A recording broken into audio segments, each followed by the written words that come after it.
Hello everyone, welcome back to another video. ഇന്നത്തെ വീഡിയോയിൽ നമ്മൾ ഡിസ്കസ് ചെയ്യാൻ പോകുന്നത് സെപ്റ്റംബർ ഒക്ടോബർ മുതൽ CMA യുഎസിന്റെ സിലബസിൽ വന്നിട്ടുള്ള ചേഞ്ചസിനെ പറ്റിയിട്ടാണ്. ഒരുപാട് സ്റ്റുഡൻസ് ഡൗട്ട് ചോദിച്ചിട്ടുണ്ടായിരുന്നു, വീഡിയോ ചെയ്യാൻ പറഞ്ഞിട്ടുണ്ടായിരുന്നു. എന്തൊക്കെയാണ് സിലബസിൽ വന്നിരിക്കുന്ന അപ്ഡേഷൻസ്? ചില ടോപ്പിക്കുകൾ ഡിലീറ്റ് ചെയ്യപ്പെട്ടിട്ടുണ്ട്, ചിലത് പുതുതായിട്ട് ആഡ് ചെയ്യപ്പെട്ടിട്ടുണ്ട്. അങ്ങനെയുള്ള കാര്യങ്ങളാണ് നമ്മൾ ഈ ഒരു വീഡിയോയിൽ ഡിസ്കസ് ചെയ്യാനായിട്ട് പോകുന്നത്. ഒന്നാമത്തെ കാര്യം നിങ്ങൾ മനസ്സിലാക്കേണ്ടത്, even though there are some updations, ഈ CMA എന്ന് പറയുന്ന കോഴ്സിന്റെ ഏറ്റവും ബേസിക് ആയിട്ടുള്ള കോർ കോൺസെപ്റ്റും കോർ ചാപ്റ്റേഴ്സും ഒന്നും ഒരിക്കലും മാറ്റാൻ സാധിക്കില്ല. കാരണം അതാണ് മാനേജ്മെന്റ് അക്കൗണ്ടിങ് ആക്കുന്നത്. അതുകൊണ്ട് തന്നെ ആ ഒരു ബേസ് കോൺസെപ്റ്റും കാര്യങ്ങളും എല്ലാം സെയിം ആയിരിക്കും. ചെറിയ ചെറിയ മിനുക്കുപണികൾ മാത്രമായിരിക്കും ഇത്തരം അപ്ഡേഷൻസിലൂടെ കൊണ്ടുവരിക. അപ്പൊ എന്തായാലും നമുക്ക് സമയം കളയേണ്ട, just get into it. So part 2 കുറച്ച് പേരുകൾ മാറ്റിയിട്ടുണ്ട്. അപ്പൊ ഈ പേര് മാറ്റുന്നത് കൊണ്ട് നമ്മുടെ പഠനത്തെ അത് ഒരിക്കലും ബാധിക്കാൻ സാധിക്കുന്നില്ല. സോ പാർട്ട് 2 ഡിസിഷൻ അനാലിസിസ് എന്നുള്ളത് ബിസിനസ് ഡിസിഷൻ അനാലിസിസ് ആയിട്ട് മാറിയിട്ടുണ്ട്. Risk management enterprise risk management ആയിട്ട് മാറിയിട്ടുണ്ട്. ഇൻവെസ്റ്റ്മെന്റ് ഡിസിഷൻസ് ഇനി മുതൽ ക്യാപിറ്റൽ ഇൻവെസ്റ്റ്മെന്റ് ഡിസിഷൻസ് എന്നായിരിക്കും അറിയപ്പെടുന്നത്. സോ ഇതുകൊണ്ട് നിങ്ങളുടെ എക്സാം പ്രിപ്പറേഷനെയോ നിങ്ങൾ ചെയ്യുന്ന പ്രോബ്ലത്തിനെയോ നിങ്ങളുടെ ക്വസ്റ്റ്യൻ പ്രാക്ടീസിനെയോ ഒന്നും ഇത് ബാധിക്കുന്ന കാര്യങ്ങളല്ല. ഇനി നമുക്ക് കോർ ഏരിയസിലേക്ക് വരാം. സോ കോർ ഏരിയസിലേക്ക് വരുമ്പോൾ ഞാനിവിടെ ജസ്റ്റ് കളർ കോഡ് കൊടുത്തിട്ടുണ്ട്. ഗ്രീനിൽ ഉള്ളതായിരിക്കും പുതുതായിട്ട് ആഡ് ഓൺ ചെയ്തിരിക്കുന്ന ടോപ്പിക്സ്. റെഡ് കളറിലുള്ളത് തീർച്ചയായിട്ടും ഡിലീറ്റ് ചെയ്തിട്ടുള്ള ടോപ്പിക്സ് ആയിരിക്കും. ബ്ലൂ കളറിലുള്ളത് ഓൾറെഡി എക്സ്റ്റാബ്ലിഷ്ഡ് ആയിട്ടുള്ള ടോപ്പിക്സ് ആണ്, പക്ഷെ അതിൽ ചെറിയ ചെറിയ അപ്ഡേഷൻസ് IMA കൊണ്ടുവന്നിട്ടുണ്ട്.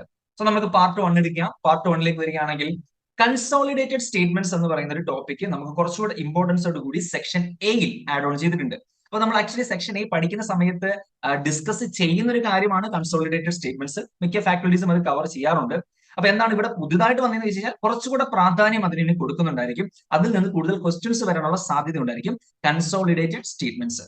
ഇനി സെക്ഷൻ സിയിലേക്ക് വരുമ്പോൾ കോൺട്രിബ്യൂഷൻ മാർജിൻ. അഗെയിൻ സെക്ഷൻ സിയിൽ കോൺട്രിബ്യൂഷൻ മാർജിൻ പാർട്ട് 2 സെക്ഷൻ സിയിൽ കൂടുതലായിട്ട് ഡിസ്കസ് ചെയ്യുന്നതാണ്. പാർട്ട് 1 സെക്ഷൻ സിയിൽ കോൺട്രിബ്യൂഷൻ മാർജിൻ അത്ര കാര്യമായിട്ട് ഡിസ്കസ് ചെയ്യുന്നുണ്ടോ എന്ന് ചോദിച്ചാൽ കമ്പയർഡ് ടു പാർട്ട് 2 കുറവാണ്. പക്ഷെ ഇനി മുതൽ പാർട്ട് 1ലും കോൺട്രിബ്യൂഷൻ മാർജിൻ റേഷ്യോ ഒക്കെ വളരെയധികം പ്രാധാന്യത്തോടു കൂടി ഉണ്ടായിരിക്കും. സോ അതിന് കുറച്ചുകൂടെ ഇമ്പോർട്ടൻസ് കൊടുക്കുന്നുണ്ട്. ഇനി ഫസ്റ്റ് ഡിലീഷൻ വന്നിരിക്കുന്നത് എവിടെയാണെന്ന് നോക്കിക്കഴിഞ്ഞാൽ സെക്ഷൻ ഡിയിലാണ്. സെക്ഷൻ ഡിയിൽ പ്രോസസ് കോസ്റ്റിംഗ് ഡിലീറ്റ് ചെയ്യപ്പെട്ടിരിക്കുകയാണ്. നമ്മൾ കോസ്റ്റിംഗ് പഠിക്കുമ്പോൾ ആദ്യം പഠിക്കുന്ന ഒരു കോസ്റ്റിംഗ് ആണ്, മെത്തേഡാണ് പ്രോസസ് കോസ്റ്റിംഗ് എന്നുള്ളത്. സോ ഇനി മുതൽ പ്രോസസ് കോസ്റ്റിംഗ് ആവശ്യമില്ല എന്നുള്ളതാണ് പറഞ്ഞിരിക്കുന്നത്.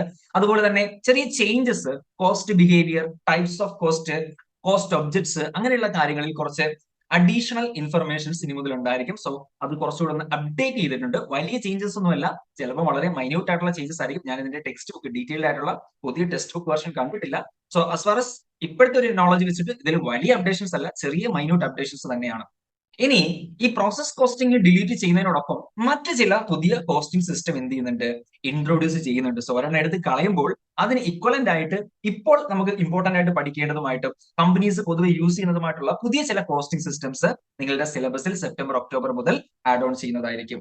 അതുപോലെ plant wide overhead to corporate overhead, ഈ ഒരു ടോപ്പിക്കിനകത്തും പുതിയ അപ്ഡേഷൻസ് കൊണ്ടുവരുന്നുണ്ട്. ഇതെല്ലാം സെക്ഷൻ ഡിയിലാണ്. സോ നമുക്ക് ഇവിടെ നോക്കുമ്പോൾ തന്നെ മനസ്സിലാക്കാം, സെക്ഷൻ ഡിയിലാണ് കാര്യമായിട്ടുള്ള ചേഞ്ചസ് വരുന്നത്. ബാക്കിയുള്ള സെക്ഷനെ അപേക്ഷിച്ച് ഏറ്റവും കൂടുതൽ ചേഞ്ചസ് വന്നിരിക്കുന്നത് സെക്ഷൻ ഡിയിലാണ്. അപ്പൊ ഇതിന് പകരം ഡിലീറ്റ് ചെയ്തിരിക്കുന്നത് തിയറി ഓഫ് കൺസ്ട്രെയിൻസ് എന്ന് പറയുന്ന ഒരു ടോപ്പിക് ഉണ്ടായിരുന്നു. ഈ തിയറി ഓഫ് കൺസ്ട്രെയിൻസ് ഇനി മുതൽ CMAയുടെ സിലബസിൽ ഉണ്ടായിരിക്കില്ല. നിങ്ങൾ പഠിക്കേണ്ട ആവശ്യമില്ല. അറിഞ്ഞിരിക്കുന്നത് നല്ലതാണ്, ബിക്കോസ് നോളജ് ഒരിക്കലും മോശം കാര്യമല്ലല്ലോ. പക്ഷേ എക്സാം പോയിന്റ് ഓഫ് വ്യൂല് തിയറി ഓഫ് കൺസ്ട്രെയിൻസിന് വേണ്ടി ഇനി സമയം സ്പെൻഡ് ചെയ്യേണ്ട ആവശ്യമില്ല. അതുപോലെ തന്നെ ഡിലീറ്റ് ചെയ്ത മറ്റൊരു സാധനമാണ് ABC, activity based management. ABC costing കളഞ്ഞിട്ടില്ല എന്നാണ് എനിക്ക് തോന്നുന്നത്. ABC ബേസ്ഡ് മാനേജ്മെന്റ് അല്ലെങ്കിൽ ആക്ടിവിറ്റി ബേസ്ഡ് മാനേജ്മെന്റ് ആണ് ഡിലീറ്റ് ചെയ്തിരിക്കുന്നത്. അതുപോലെ മറ്റൊരു കാര്യമാണ് എഫിഷ്യന്റ് അക്കൗണ്ടിംഗ് പ്രാക്ടീസസ് എന്ന ടോപ്പിക്കും സെക്ഷൻ ഡിയിൽ നിന്ന് പൂർണ്ണമായിട്ട് എലിമിനേറ്റ് ചെയ്തിട്ടുണ്ട്. പകരം അപ്ഡേഷൻസ് വന്നിരിക്കുന്നത് ബെസ്റ്റ് പ്രാക്ടീസ് അനാലിസിസും ബെഞ്ച് മാർക്കിങ്ങും. ഇതുമായിട്ട് ബന്ധപ്പെട്ട് ഈ ഒരു ടോപ്പിക് ഓൾറെഡി ഇവിടെ ഉണ്ടായിരുന്നു. ബെഞ്ച് മാർക്കിനെ പറ്റി നമ്മൾ റിസ്ക് മാനേജ്മെന്റിൽ സെക്ഷൻ ഡിയിലും പറയാറുണ്ട്, പലയിടത്തായിട്ട് സംസാരിക്കുന്ന കാര്യമാണ്. അതിൽ കുറച്ചുകൂടെ അപ്ഡേഷൻസ് പുതുതായിട്ട് കൊണ്ടുവന്നിട്ടുണ്ട്. ചെറിയ ചെറിയ കുറച്ച് പോയിന്റ്സുകളും കുറച്ച് ഫീച്ചേഴ്സും കാര്യങ്ങളൊക്കെ ആഡ് ഓൺ ചെയ്തിട്ടുണ്ട്. സോ സെക്ഷൻ ഡി ആണ് വലിയ രീതിയിലുള്ള ഒരു മാറ്റം. വലിയ മാറ്റം എന്ന് പറയാൻ പറ്റില്ല. സെക്ഷൻ ഡി ആക്ച്വലി വലിയൊരു ടോപ്പിക് ആണ്, വലിയ സെക്ഷൻ ആണ്. അതിലെ ഈ പറഞ്ഞ കാര്യങ്ങളൊക്കെ കുറച്ച് ഡിലീറ്റ് ചെയ്തിട്ടുണ്ട്. ചില കാര്യങ്ങൾ ഒന്ന് ആഡ് ഓൺ ചെയ്തിട്ടുണ്ട്, കുറച്ച് കാര്യങ്ങൾ അപ്ഡേറ്റ് ചെയ്യപ്പെട്ടിട്ടുണ്ട്. സോ ഇനി നമുക്ക് അടുത്ത സെക്ഷനിലേക്ക് പോവാം. സെക്ഷൻ ഇ, ഇന്റേണൽ കൺട്രോൾസിലേക്ക് വരുന്ന സമയത്ത് പുതിയതായിട്ട് വന്നിരിക്കുന്ന രണ്ട് കാര്യങ്ങളാണ് testing methods for internal controls. Internal കൺട്രോൾസിന്റെ ടെസ്റ്റിംഗ് മെത്തേഡ്സ് എന്ന് പറയുന്ന ചെറിയ സാധനം പുതുതായിട്ട് ആഡ് ഓൺ ചെയ്തിട്ടുണ്ട്. കൺട്രോൾ ഡെഫിഷ്യൻസി റെമഡിയേഷൻ, നമ്മുടെ കൺട്രോളിന്റെ പോരായ്മകളിൽ എങ്ങനെയൊക്കെ നമുക്ക് റെമഡിയേഷൻ കൊണ്ടുവരാം, എങ്ങനെയൊക്കെ മാറ്റങ്ങൾ കൊണ്ടുവരാം, എങ്ങനെ ഇംപ്രൂവ് ചെയ്യാം, അങ്ങനെയുള്ള കാര്യങ്ങളുമായിട്ട് ബന്ധപ്പെട്ട് കുറച്ച് ചെറിയ ടോപ്പിക്സ്, തിയറി ടോപ്പിക്സ് ആണ് സെക്ഷൻ ഇ. അല്ലെങ്കിൽ നിങ്ങൾക്ക് അറിയാം, പുള്ളി ഒരു തിയറി ഓറിയന്റഡ് ആയിട്ടുള്ള സെക്ഷൻ ആണ്. അപ്പൊ അതിലേക്ക് ഒന്ന് രണ്ട് ഈ പറഞ്ഞതുപോലെ പോയിന്റ്സ് ആയിരിക്കും. അത് വലിയ ഒരു മാറ്റമല്ല. ഇന്റേണൽ കൺട്രോളിൽ ഒരുപാട് ഡീറ്റെയിൽ ആയിട്ട് പഠിക്കാനുണ്ട്. അതിന്റെ കൂട്ടത്തിൽ കുറച്ച് കാര്യങ്ങൾ കൂടെ ആഡ് ഓൺ ചെയ്ത് തന്നേ ഉള്ളൂ. എന്നാൽ മാറ്റങ്ങൾ വന്നിരിക്കുന്നത് network controls to technology controls. ഈ നെറ്റ്വർക്ക് കൺട്രോൾസ് എന്ന് പറഞ്ഞ ടോപ്പിക് ഉണ്ടായിരുന്നു. അതിനകത്ത് ചേഞ്ച് ചെയ്തിട്ട് ടെക്നോളജി കൺട്രോൾ ആക്കി മാറ്റിയിട്ടുണ്ട്. അത് പേരിലുള്ള ഒരു ചേഞ്ച് ആണ്. അതുപോലെ ചെറിയ ചെറിയ പോയിന്റ്സ് മാത്രമേ അതിൽ അപ്ഡേഷൻസ് ആയിട്ട് വരുന്നുള്ളൂ. സോ ഇതിൽ ഏറ്റവും പ്രധാനപ്പെട്ട ചേഞ്ച് എന്ന് പറഞ്ഞാൽ തീർച്ചയായിട്ടും പുതിയതായിട്ട് വന്നിരിക്കുന്ന ഈ രണ്ട് കാര്യങ്ങളാണ്: ടെസ്റ്റിംഗ് മെത്തേഡ്സ് ഫോർ ഇന്റേണൽ കൺട്രോൾസും കൺട്രോൾ ഡെഫിഷ്യൻസി റെമഡിയേഷൻ. എഫിലേക്ക് വരികയാണെങ്കിൽ, എഫിലേക്ക് വരുമ്പോൾ ടെക്നോളജി ആൻഡ് അനലിറ്റിക്സ് എന്നുള്ളതാണ് സെക്ഷൻ എഫ്. നിങ്ങൾക്ക് അറിയാം. അതിൽ ഡേറ്റ മാനേജ്മെന്റ് എന്ന് പറയുന്ന ടോപ്പിക് എക്സ്ട്രാ ആയിട്ട് ആഡ് ചെയ്യുന്നുണ്ട്. ഡേറ്റയുടെ ലൈഫ് സൈക്കിൾ അങ്ങനെയുള്ള കാര്യങ്ങളൊക്കെ നമ്മൾ പഠിക്കുന്നുണ്ട്. ഡേറ്റയുടെ ത്രെറ്റ്, സൈബർ സെക്യൂരിറ്റി റിസ്ക് അങ്ങനെയുള്ള കാര്യങ്ങൾ പഠിക്കുന്നുണ്ട്. ഡേറ്റയുടെ വെറാസിറ്റി, വെലോസിറ്റി അങ്ങനെയുള്ള കാര്യങ്ങൾ പഠിക്കുന്നുണ്ട്. ആ കൂട്ടത്തിൽ ഇനി മുതൽ ഡേറ്റ മാനേജ്മെന്റ്, ഡേറ്റ എങ്ങനെ മാനേജ് ചെയ്യാന്നുള്ള കാര്യങ്ങൾ കൂടെ അഡീഷണൽ ആയിട്ട് ആഡ് ഓൺ ചെയ്തിട്ടുണ്ട്. ഇതൊന്നും വലിയ ചേഞ്ച് അല്ല, കുറച്ച് പോയിന്റ്സ് മാത്രമായിരിക്കും ഇതിനകത്ത് ആഡ് ഓൺ ആയിട്ട് വരുന്നത്. സോ നിങ്ങൾ ഓൾറെഡി ഈ സാധനം ഇല്ലാതെയാണ് പഠിച്ചിട്ടുള്ളെങ്കിൽ പോലും എക്സാം എഴുതാൻ പോകുമ്പോൾ ജസ്റ്റ് ഇതിന്റെ ഒരു ഡീറ്റെയിൽഡ് സിലബസ് നമുക്ക് നിലവിൽ അവൈലബിൾ അല്ലാത്തത് കൊണ്ട് ബേസിക് ആയിട്ട് നിങ്ങൾ ജസ്റ്റ് ഗൂഗിളിലൊക്കെ ഒന്ന് സെർച്ച് ചെയ്തോ അല്ലെങ്കിൽ ചാറ്റ് GPT ഒക്കെ ഉപയോഗിച്ചോ അതിന് കുറച്ച് ബേസിക് കോർ പ്രിൻസിപ്പിൾസ് മാത്രം പഠിച്ചിട്ട് പോയിരുന്നാൽ മതി ഈ ഒരു സെക്ഷനിലേക്ക്. അടുത്ത സെക്ഷനിലേക്ക് വരുന്ന സമയത്ത് എല്ലാ മെറ്റീരിയൽ കമ്പനീസും തീർച്ചയായിട്ടും ഇതിന്റെയൊക്കെ ഒരു ഡീറ്റെയിൽഡ് വെർഷൻ ആയിരിക്കും ഇറക്കുന്നത്. ആ സമയത്ത് നമുക്ക് കുറച്ചുകൂടെ ആധികാരികമായിട്ട് എന്തൊക്കെയാണ് ഇതിൽ ഉൾപ്പെട്ടിട്ടുള്ളത് എന്ന് പഠിക്കാൻ സാധിക്കും. അതുപോലെ അനലിറ്റിക്സ് ടൂൾസിനെ ഇനി ടൈപ്സ് ഓഫ് ഡേറ്റ അനലിറ്റിക്സ് എന്നായിരിക്കും പറയുക. സോ ആക്ച്വലി ഓൾറെഡി നമുക്ക് ടൈപ്സ് ഓഫ് ഡേറ്റ അനലിറ്റിക്സ് പഠിക്കാനുണ്ട്. അപ്പൊ അതിനകത്ത് വലിയ ചേഞ്ചസ് ഒന്നുമില്ല. അതൊക്കെ ഒരു പേരിന് മാത്രമുള്ള ചെറിയ ചേഞ്ചസ് മാത്രമാണ്. എനിവേ, കമ്മിങ് ടു പാർട്ട് 2, നമ്മളിനി പാർട്ട് 2ലേക്ക് പോവുകയാണെങ്കിൽ പാർട്ട് 2 സെക്ഷൻ എയിൽ വന്നിട്ടുള്ള ചേഞ്ചസ് എന്ന് പറയുന്നത് change description from basic financial statement analysis to comparative financial statement analysis. ഇത് പേരിൽ മാത്രമുള്ള ചേഞ്ച് ആണ്. ബേസിക് ഫിനാൻഷ്യൽ സ്റ്റേറ്റ്മെന്റ് അനാലിസിസ് എന്നുള്ളത് ഇനി മുതൽ കമ്പാരിറ്റീവ് ഫിനാൻഷ്യൽ സ്റ്റേറ്റ്മെന്റ് അനാലിസിസ് എന്നായിരിക്കും അറിയപ്പെടുന്നത്. അതിന്റെ കോർ കോൺസെപ്റ്റിലോ നമ്മൾ പഠിക്കുന്ന കാര്യങ്ങളിലോ കാര്യമായ ചേഞ്ചസ് ഉണ്ടാവുകയില്ല. ഇനി ഫൈനാൻഷ്യൽ ട്രെൻഡ് അനാലിസിസ് എന്നൊരു പുതിയ ടോപ്പിക് സെക്ഷൻ എയിൽ ആഡ് ഓൺ ചെയ്തിട്ടുണ്ട്. Trend analysis, financial trend analysis add on ചെയ്തിട്ടുണ്ട്. അതുപോലെ ഇമ്പാക്ട് ഓഫ് ഫോറിൻ ഓപ്പറേഷൻസ് എന്നുള്ളത് ഇനി മുതൽ impact of foreign exchange rates on financial statements എന്നാക്കിയിട്ടുണ്ട്. സോ ഇവിടെ പേര് മാറുന്നതോടൊപ്പം ചില കാര്യങ്ങൾ, ചെറിയ ചെറിയ കുറച്ച് കോൺസെപ്റ്റിലൊക്കെ ചേഞ്ചസ് ഉണ്ടാവും. തീർച്ചയായിട്ടും സെക്ഷൻ എ പാർട്ട് 2 അത്യാവശ്യം കുറച്ച് ചേഞ്ചസ് ഉണ്ടെന്ന് നമുക്ക് പറയാൻ സാധിക്കും. സെക്ഷൻ എയിൽ ഒന്നും തന്നെ ഡിലീറ്റ് ചെയ്തിട്ടില്ല. എക്സിസ്റ്റിംഗ് ആയിട്ടുള്ള എല്ലാ കാര്യങ്ങളും നിലനിർത്തിക്കൊണ്ടാണ് ഈ ചേഞ്ചസ് ഉള്ളത്. ബിയിലേക്ക് വരികയാണെങ്കിൽ അഗൈൻ ബിയിൽ നമുക്ക് ഡിലീറ്റ് ചെയ്തിട്ടുള്ള ഒരു കാര്യമുണ്ട്. അത് ആദ്യം നോക്കാം. Delete market efficiency but kept in learning outcome statements. Market efficiency, അതായത് നമുക്ക് എനിക്കൊന്ന് റേസിംഗ് ക്യാപിറ്റൽ ആണ് മാർക്കറ്റ് എഫിഷ്യൻസി. EMH തിയറി എന്നൊക്കെ പറയും. എഫിഷ്യന്റ് മാർക്കറ്റ്, അതുപോലെ എന്താണ് സ്ട്രോങ് ഫോം, വീക്ക് ഫോം, അങ്ങനെയുള്ള കുറച്ച് ടോപ്പിക്സ് ആയിരുന്നു. അത് ഡിലീറ്റ് ചെയ്തു എന്നാണ് പറയുന്നത്. പക്ഷെ ലേണിംഗ് ഔട്ട്കം സ്റ്റേറ്റ്മെന്റ്സിൽ അത് അറിഞ്ഞിരിക്കണം, പഠിക്കാനായിട്ടുണ്ട്. എക്സാം പോയിന്റ് ഓഫ് വ്യൂ ചിലപ്പോൾ ഇനി ചോദിക്കാൻ സാധ്യത കുറവായിരിക്കും. But it's always better to study that. അതുകൊണ്ട് അത് ഡിലീറ്റ് ആണെന്ന് ചോദിച്ചാൽ പൂർണ്ണമായിട്ട് നമുക്ക് ഡിലീറ്റ് ആണെന്ന് പറയാൻ സാധിക്കില്ല. പിന്നെ കുറച്ച് പേരിലൊക്കെ മാറ്റങ്ങൾ വന്നിട്ടുണ്ട്. സബ്സെക്ഷൻ ഹെഡിങ് റിസ്ക് ആൻഡ് റിട്ടേണിൽ നിന്നും ഫൈനാൻഷ്യൽ റിസ്ക് ആൻഡ് റിട്ടേണിലേക്ക് മാറി. അതുകൊണ്ട് എന്ത് മാറ്റമാണ് സംഭവിക്കുന്നത് നമുക്കറിയില്ല. Change types of risk to types of financial risk. Types of റിസ്കിനെ ഇനി മുതൽ ടൈപ്സ് ഓഫ് ഫൈനാൻഷ്യൽ റിസ്ക് എന്നായിരിക്കും അറിയപ്പെടുന്നത്. ഫൈനാൻഷ്യൽ മാർക്കറ്റിനെ ഇനി മുതൽ റെഗുലേഷൻ ടു ഫൈനാൻഷ്യൽ മാർക്കറ്റ് എന്നായിരിക്കും അറിയപ്പെടുന്നത്. സോ ഇതൊക്കെ വലിയ കാര്യമായിട്ടുള്ള ചേഞ്ചസ് ഒന്നുമില്ല. കാണുമ്പോൾ ഭയങ്കര സംഭവമായിട്ട് തോന്നുമെങ്കിലും ഇൻ റിയാലിറ്റി ഇതൊന്നും ഒരു വലിയ ഇമ്പോർട്ടന്റ് ചേഞ്ച് അല്ല എന്ന് തന്നെ പറയാൻ സാധിക്കും. ഡെപ്റ്റ് ഫിനാൻസിംഗ് എന്ന് പറയുന്ന ഒരു പുതിയ ടോപ്പിക് അതിൽ ആഡ് ഓൺ ചെയ്യുന്നുണ്ട്. സെക്ഷൻ ബി പാർട്ട് 2 സെക്ഷൻ ബിയിലെ ഡെപ്റ്റ് ഫിനാൻസിംഗ് എന്നൊരു ടോപ്പിക് ന്യൂ ആയിട്ട് ആഡ് ഓൺ ചെയ്യുന്നുണ്ട്. സി നോക്കാം. സെക്ഷൻ സിയിലേക്ക് വരുന്ന സമയത്ത് change elasticity of demand to price elasticity of demand. So നെയിമിൽ ഉള്ള ചേഞ്ചസ് മാത്രമാണ്, ചെറിയ അപ്ഡേഷൻസ് മാത്രമാണുള്ളത്. അതല്ലാതെ ഒരു ചേഞ്ചും സെക്ഷൻ സി പാർട്ട് 2 സെക്ഷൻ സിയിൽ ഇല്ല.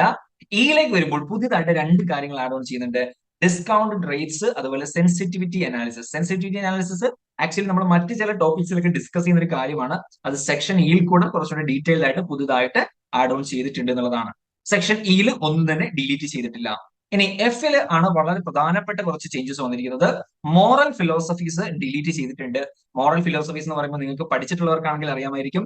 ടെലിയോളജി, യൂട്ടിലിറ്റേറിയനിസം, അതുപോലെ തന്നെ ഡിയോൺറ്റോളജി, വിർച്വ എത്തിക്സ്, ജസ്റ്റിസ്, ഇങ്ങനെയുള്ള മോറൽ ഫിലോസഫീസ് ഇനി ടോപ്പിക്കിൽ ഉണ്ടായിരിക്കില്ല, എക്സാമിന് ചോദിക്കില്ല. അതുപോലെ തന്നെ ഓർഗനൈസേഷണൽ വാല്യൂസ് ആൻഡ് എത്തിക്സ് എന്ന് പറഞ്ഞൊരു ടോപ്പിക് ഉണ്ടായിരുന്നു. വളരെ ഇമ്പോർട്ടന്റ് ആയിട്ടുള്ള ടോപ്പിക്കാണ്. അതും ഇനി മുതൽ വളരെ ഇമ്പോർട്ടന്റ് ആയിട്ട് പഠിക്കേണ്ട ആവശ്യമില്ല. ഈ ഒരു വിൻഡോ മുതൽ അതിന്റെ ഇമ്പോർട്ടൻസ് കുറച്ചിട്ട് ഡിലീറ്റ് ചെയ്തു എന്നാണ് പറയുന്നത്.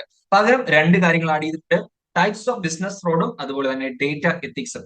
ബിസിനസ് ഫ്രോഡ് എന്ന് പറയുമ്പോൾ അതിനകത്ത് consumer fraud, marketing fraud, financial ഫ്രോഡിലും റിപ്പോർട്ടിംഗ്, അങ്ങനെയുള്ള വ്യത്യസ്തമായിട്ടുള്ള ബിസിനസ് ഫ്രോഡുകളെ പറ്റിയിട്ടാണ് സംസാരിക്കുക. ഹോക്ക് ടെക്സ്റ്റ് എടുത്തു കഴിഞ്ഞാൽ നിങ്ങൾക്ക് അതിന്റെ അപ്ഡേറ്റഡ് ആയിട്ടുള്ള പുതിയ ഐറ്റംസ് കാണാൻ സാധിക്കുന്നതാണ്. ഡേറ്റ എത്തിക്സുമായിട്ട് ബന്ധപ്പെട്ട 5 പ്രിൻസിപ്പിൾസ് പുതുതായിട്ട് ഇൻട്രൊഡ്യൂസ് ചെയ്തിട്ടുണ്ട്. ആ 5 പ്രിൻസിപ്പിൾസും അതുപോലെ തന്നെ ജനറൽ ഡേറ്റ പ്രൊട്ടക്ഷൻ റെഗുലേഷൻ എന്ന് പറഞ്ഞിട്ട് GDPR ആക്ട് ഉണ്ട്. അതുമായിട്ട് ബന്ധപ്പെട്ട കുറച്ച് റൈറ്റ്സുമാണ് ഡേറ്റ എത്തിക്സ് എന്ന ടോപ്പിക്കിൽ പുതുതായിട്ടുണ്ടായിരിക്കാം. സോ വലിയൊരു ചേഞ്ച് തീർച്ചയായിട്ടും സെക്ഷൻ എഫിൽ ഉണ്ട് എന്ന് പറയാം. അപ്പൊ നിങ്ങൾ ഓവറോൾ നോക്കിക്കഴിഞ്ഞാൽ കാര്യമായ ഒരു ഡിഫറൻസ് ഒന്നും സിലബസിൽ ഇല്ല. ചിലയിടത്തൊക്കെ മിക്കതും നെയിമിലുള്ള വ്യത്യാസങ്ങൾ മാത്രമാണ്, പേരിലുള്ള വ്യത്യാസങ്ങൾ മാത്രമാണ്. കാര്യമായിട്ടൊരു ചേഞ്ച് വന്നു എന്ന് നമുക്ക് പറയാൻ സാധിക്കുന്നത് തീർച്ചയായിട്ടും പാർട്ട് 1 സെക്ഷൻ ഡിയിലും അതുപോലെ തന്നെ പാർട്ട് 2 സെക്ഷൻ എഫിലും മാത്രമാണ്. ബാക്കിയൊക്കെ വളരെ മൈന്യൂട്ട് ആയിട്ടുള്ള ചേഞ്ചസ് ആണ്. അപ്പൊ എന്തായാലും നിങ്ങൾക്ക് ഈ ഒരു സിലബസിന്റെ പുതിയ വെർഷന്റെ ടെക്സ്റ്റ് ബുക്ക് കിട്ടണമെങ്കിൽ തീർച്ചയായിട്ടും ഇനി നിങ്ങൾ പർച്ചേസ് ചെയ്തേ പറ്റത്തുള്ളൂ. ഓൾറെഡി മെറ്റീരിയൽ പർച്ചേസ് ചെയ്തൊരു വിഷമിക്കേണ്ട, നിങ്ങൾക്ക് അതിന്റെ PDF വെർഷൻസോ മറ്റോ എവിടെന്നെങ്കിലും അവൈലബിൾ ആവുന്നതായിരിക്കും. അപ്പൊ ഈ ടോപ്പിക്സ് മാത്രമായിട്ട് നോക്കിയാൽ മതി. ഇതിനകത്ത് പ്രധാനമായിട്ടും പുതുതായിട്ട് ആഡ് ചെയ്ത ടോപ്പിക്സ്, ആ ടോപ്പിക്സ് മാത്രം നിങ്ങൾക്ക് എവിടെന്നെങ്കിലും PDF അല്ലെങ്കിൽ ഓൾറെഡി ഇപ്പൊ പഠിച്ചുകൊണ്ടിരിക്കുന്ന കുട്ടികളോട് ചോദിച്ചു കഴിഞ്ഞാൽ നിങ്ങൾക്ക് കിട്ടുന്നതായിരിക്കും. അപ്പൊ എന്തായാലും അതുകൂടെ നോക്കിയിട്ട് തന്നെ എക്സാമിന് പോവുക. കാരണം ഈ ഒരു ചേഞ്ച് IMA കഴിഞ്ഞ ഒരു 4-5 മാസം മുന്നേ തന്നെ അനൗൺസ് ചെയ്തതാണ്. അതുകൊണ്ട് തീർച്ചയായിട്ടും സെപ്റ്റംബർ ഒക്ടോബർ വിൻഡോയിലെ എക്സാമിന് ഈ ചേഞ്ച്ഡ് സിലബസിൽ നിന്ന് തീർച്ചയായിട്ടും ഒരു 3 മുതൽ 5 വരെയുള്ള ക്വസ്റ്റ്യൻസ് പ്രതീക്ഷിക്കാവുന്നതാണ്. അപ്പൊ അതുകൊണ്ട് നിങ്ങൾ തോറ്റുപോകുന്നല്ല, പക്ഷെ ആ ക്വസ്റ്റ്യൻസും കൂടെ ശരിയാക്കുകയാണെങ്കിൽ നിങ്ങളുടെ ചാൻസ് കൂടുന്നതായിരിക്കും. മാത്രമല്ല പുതിയ സിലബസ് ആയതുകൊണ്ട് ഇനിഷ്യലി ഭയങ്കര ടഫ് ആയിട്ടുള്ള ക്വസ്റ്റ്യൻ ആയിരിക്കില്ല ഈ ഒരു പുതിയ സിലബസിൽ നിന്ന് വരുന്നത്. റിലേറ്റീവ്ലി നമുക്ക് ആൻസർ ചെയ്യാൻ പറ്റുന്നതായിരിക്കും. സോ തീർച്ചയായിട്ടും അതിന്റെ തിയറി വേർഷൻസ് ഒക്കെ വായിച്ചിട്ട് തന്നെ പോകുക. അപ്പൊ എന്തായാലും ഈ ഒരു വീഡിയോ നിങ്ങൾക്ക് ഹെൽപ്ഫുൾ ആവുമെന്ന് വിചാരിക്കുന്നു. ഞാൻ എന്തായാലും ഈ PDF നിങ്ങൾക്ക് ഡൗൺലോഡ് ചെയ്ത് നോക്കാനായിട്ട്, ഡീറ്റെയിൽ ആയിട്ട് നിങ്ങൾക്ക് തന്നെ വായിച്ച് നോക്കാനായിട്ട് ലിങ്ക് കൊടുക്കുന്നതായിരിക്കും. സോ മറ്റൊരു വീഡിയോയിൽ വീണ്ടും കാണാം. Thank you.